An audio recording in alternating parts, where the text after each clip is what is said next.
Pendiam ini ke channel Banwan Rak Kubor Baman Lagasmi. Against si Kasorka, kung mga ong asin na isin ni Kaju, si Kaju, kadebet, bangi, isuan pensuo yung Kasorka, bala pras naman ka ni kamyo, yung enhancement yung ka, tulog yung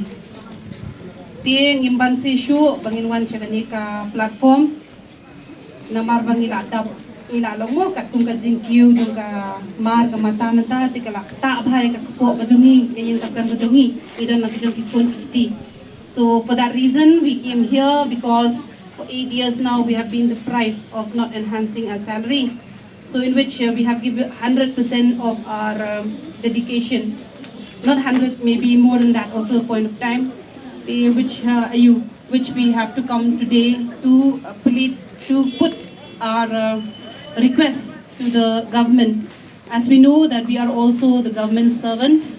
we know how to follow the rules and regulation. We have to be very, since we are working in a particular organization where we have to, with our own roles, with our own values, with our own character and personality, we replace this to each and everyone, the children of the state.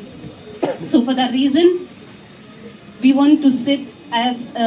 in demonstration for a peaceful, so that the government could listen to our plea. So,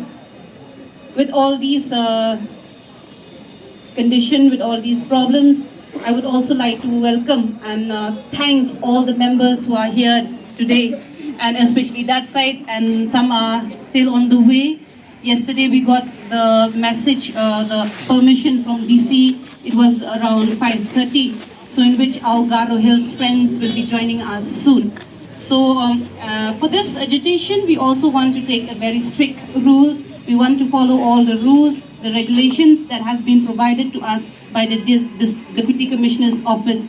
Itu iban kemudian lang non teaching staff mo na cluster block district but state level iba issue bu kasi kepat at yung mga leaders ba jing ko yung inyo alam paro. They believe can ba fin long yo la plan jung pi pi le ite so pa kan ba punya sno akti lang bag ni pa ye wan lang sikon ka jing lang ma kanang ba ka ba kut hi kamdei tang ka jong ni kadai na ka jong ngi baro ko iba wan trai ni ki ba mit jung ki pa punya sno akti lang nang ba kani ka so par ban sap da ka so ka jong ni next steps dia kata ni saya berharap nama beliau dia kata ban om dupa ka pamlalong nama kita ni nanti ke member tan marway ga i mani pun kita isi members dia kata ni apa tak apa isi isi pet ni dia tentang dia kata ni sama pai Hello, please keep little bit silent because we are addressing the press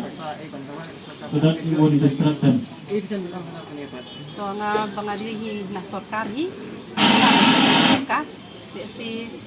inong katu kajing kadai kajing pam sutu jimut tip kadai ke ka ba pulong hadu kami ba kamyan ni ngamla ban batay kata na don na kading jung ni mo kiba sutu bhai ka kam don na kading jung nong tre ki bam sutu bhai ka kam ne don ka transfer don kiba resign no ashteng ko don kibon ki don kibon ki don ki lesi kim long committed ne lesi kami ha ka topik ka jung ni lesi ni taru teman pandang ban batay di dia kata teman tre lesi dia kata we have to show them the way